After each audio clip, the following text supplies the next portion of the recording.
Tchaikovsky was a tremendous composer in his own right. Petipa was a master of ballet, literally, for many years in Russia and had created so many wonderful works for the Imperial Ballet.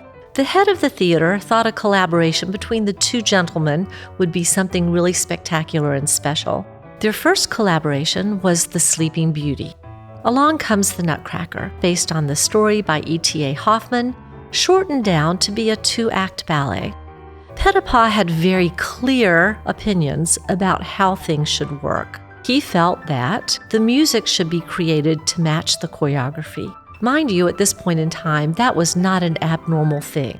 Most of the theaters in Europe had composers that created music specifically to the choreography in the ballet. I can only imagine what those conversations might have been like, but we know that Petipa would go into a conversation with Tchaikovsky and say things like, I need 64 measures of a march, cacophony, and then a big sound of a gong, and things start to resolve. There you have the battle scene. The divertissement in Act 2, Petipa knew exactly what he wanted, and because he had traveled the world and had a sense that each of these divertissements should have a taste of the country they represented, he wanted the music to represent that as well. So Tchaikovsky's task was to find the sounds with his orchestra or with his composition to match the choreography and the intent of the culture of the country.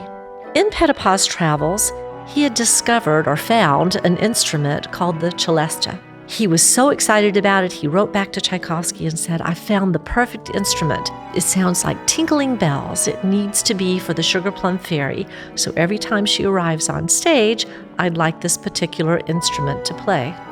Tchaikovsky had to begin composition without actually having the instrument in hand.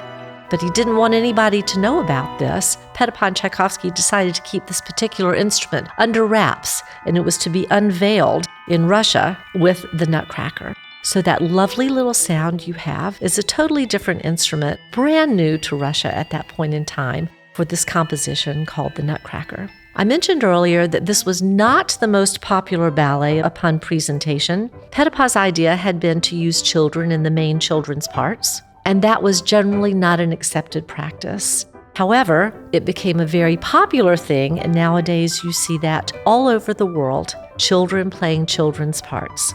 We hope that you will visit a Nutcracker in your local community this season, and please notice all of the different sounds that the orchestras make.